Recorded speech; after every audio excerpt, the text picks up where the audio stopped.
Hello friends, welcome to free study GK.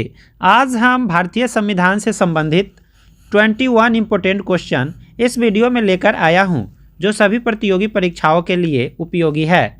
तो इस video को आप शुरू से अंत तक देखेंगे। जानते हैं आप कि इंडियन कॉन्स्टिट्यूशन से सभी कम्पिटिटिव एग्ज़ाम में 2, 4, 10 प्रश्न पूछता ही हैं, तो आप इसे शुरू से अंत तक देखेंगे। संविधान कुछ क्वेश्चन देखने से पहले हम इम्पोर्टेंट फैक्ट जो है थोड़ा देख लेते हैं कि हमारा संविधान निर्माण हुआ था, उसमें क्या अनुसूचियाँ थी, कितने भाग में विभक्त थे और कितने अनुच्छेद थे।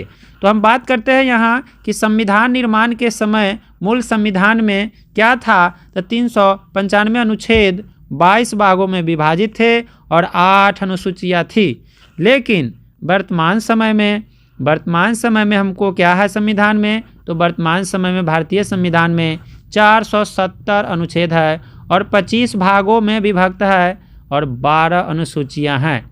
तो कंपैरिजन करते हैं कि जिस समय हमारा संविधान बना था उस समय 395 अनुच्छेद थे, लेकिन उसमें जो है बढ़ते बढ़ते जो है संशोधन करते करते 470 है। मूल संविधान में 22 भाग थे, अभी वर्तमान में 25 भाग है। मूल संविधान में हमको 8 अनुसूचियाँ थी, वर्तमान में 12 अनुसूचियाँ, यानी 4 अनुसूचियाँ बढ़ चुका है और 3 भाग बढ़ चुका है और 395 अनुच्छेद में ही संशोधित करके जो है 470 अनुच्छेद जो है पुराया जा चुका है। तो इम्पोर्टेंट फैक्ट था, इसे याद रखेंगे। अगला हमारा इम्पोर्टेंट फैक्ट और है, भारत के संविधान तैयार होने में कुल कितना समय लगा? 2 वर्ष 11 माह 18 दिन का समय लगा था। बहुत इम्पोर्टेंट फैक्ट। अब तक 126 संविधान संशोधन विधेयक संसद में लाए गए, जिनमें से क्या हुआ, 104 संविधान संशोधन विधेयक पारित हो चुके हैं, बाकी सब रद्द कर दिया गया। तो इम्पोर्टेंट फैक्ट था, इसे भी याद रखना जरूरी था। तो आज का मेरा पहला प्रश्न आ चुका है, संविधान के निर्माण के समय संवैधानिक सलाहकार कौन थे? तो वह BN राव थे। संवैधानिक सलाहकार की बात किया है, याद रखेंगे फ्रेंड्स। आगे हम बात करते हैं क्वेश्चन नंबर 2। क्वेश्चन नंबर 2 है कि किसी अधिनियम ने केंद्र में द्वैध शासन प्रणाली को स्थापित किया, तो कौन, किसके अधिनियम? तो अधिनियम है भारत शासन अधिनियम 1935, याद रखेंगे। क्वेश्चन नंबर हम फ्रेंड्स बात करते हैं 3 का। क्वेश्चन नंबर 3 फ्रेंड्स है कि भारतीय संविधान को 26 नवंबर 1949 को किसके द्वारा अधिनियमित किया गया था? तो ये संविधान सभा द्वारा। आप जानते हैं संविधान सभा में 299 सदस्य थे और जो है पहला बैठक हुआ था, उसके बाद तुरंत जो है उसको बहिष्कृत कर दिया गया था और पाकिस्तान के लिए अलग संविधान सभा और भारत के लिए अलग संविधान सभा बना था। तो फ्रेंड्स आगे हम बढ़ते हैं क्वेश्चन नंबर 4 की ओर। भारतीय संविधान सभा की पहली बैठक कब हुई थी? तो 9 दिसंबर 1946 ईस्वी को हुई थी। उसी समय जो है अस्थायी रूप से डॉक्टर सच्चिदानंद सिन्हा को बनाया गया था और अस्थायी जो है अध्यक्ष किन्हें चुना गया था? तो डॉक्टर राजेंद्र प्रसाद जी को। फ्रेंड्स अगला क्वेश्चन हमारा है 5। तो 5 क्वेश्चन क्या है कि कौन अगस्त 1946 ईस्वी में गठित प्रथम अंतरिम सरकार का सदस्य नहीं था? वो डॉक्टर S राधाकृष्णन जी नहीं थे। फ्रेंड्स क्वेश्चन नंबर हम 6 की बात करते हैं। तो क्वेश्चन हमारा 6 है कि भारतीय संविधान में मौलिक कर्तव्य का विचार लिया गया है किस देश से?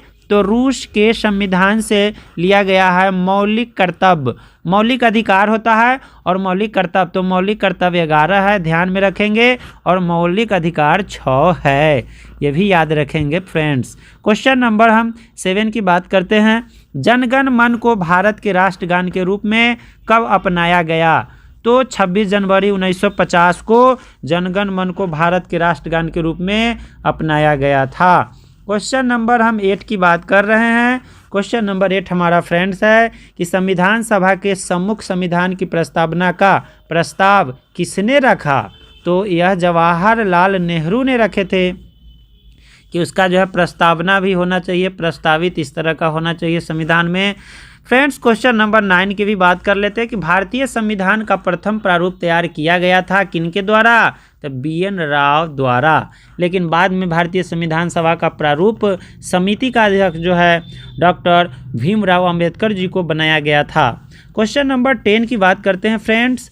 लिखित संविधान का प्रारंभ सर्वप्रथम किस देश में हुआ? तो यह संयुक्त राज्य अमेरिका में जो है लिखित संविधान का जो है सर्वप्रथम प्रयोग किया गया था। वह देश है संयुक्त राज्य अमेरिका। उसके बाद दूसरा देश सब अपना अनुकरण करके अपना अपना संविधान बनाया। क्वेश्चन नंबर 11 है हमारा कि न्यायिक पुनरावलोकन की व्यवस्था कहाँ है, तो यह भारत एवं USA में है। क्वेश्चन नंबर हम बात कर लेते हैं 12 की है, भारतीय संविधान में मूल अधिकारों का विचार लिया गया है कहाँ से, तो USA के संविधान से। मूल अधिकारों की बात किया गया है यहाँ कि मूल अधिकार किस देश से लिया गया, तो USA के संविधान से। अब जानते हैं कि टोटल 6 मूल अधिकार है।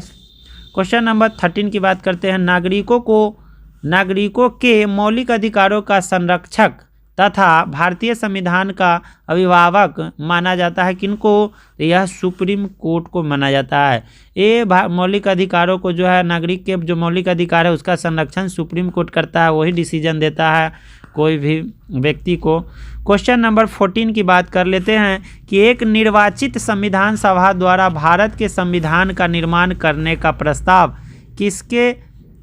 प्रस्ताव किया गया था, किसके द्वारा, तो क्रिप्स मिशन द्वारा ही यह प्रस्तावित किया गया था। क्वेश्चन नंबर 15 की बात कर लेते हैं फ्रेंड्स, हमारे संविधान के किस भाग में 3 सोपानों में पंचायती बनाने की परिकल्पना की गई है, तो यह भाग 9 में जो है इसका परिकल्पना की गई है। क्वेश्चन नंबर 16 की बात कर लेते हैं, भारतीय संविधान की किस अनुसूची में दल बदल विरोधी कानूनों को रखा गया है, तो यह 10वीं अनुसूची में रखा गया है दल बदल कानून की व्यवस्था। क्वेश्चन नंबर फ्रेंड्स हम 17 की बात करते हैं, भारतीय संविधान की प्रस्तावना में समाजवादी शब्द किस संविधान संशोधन द्वारा लाया गया था, यानी यह नया शब्द को जोड़ा गया था प्रस्तावना में, तो यह 42वां संविधान संशोधन हुआ था कब, तो 1976 में हुआ था। उसी समय जो है समाजवादी शब्द को उसमें जोड़ दिया गया था। क्वेश्चन नंबर फ्रेंड्स हम 18 की बात कर लेते हैं कि कल्याणकारी राज्य का उद्देश्य है, क्या होता है कल्याणकारी राज्य का उद्देश्य, तो अधिकतम लोगों का अधिकतम कल्याण सुनिश्चित करना ही कल्याणकारी राज्य का उद्देश्य है। क्वेश्चन नंबर 19 की बात कर लेते हैं फ्रेंड्स, संसदनात्मक शासन व्यवस्था में क्या होता है, तो ये विधायिका का कार्यपालिका पर नियंत्रण होता है, याद रखेंगे।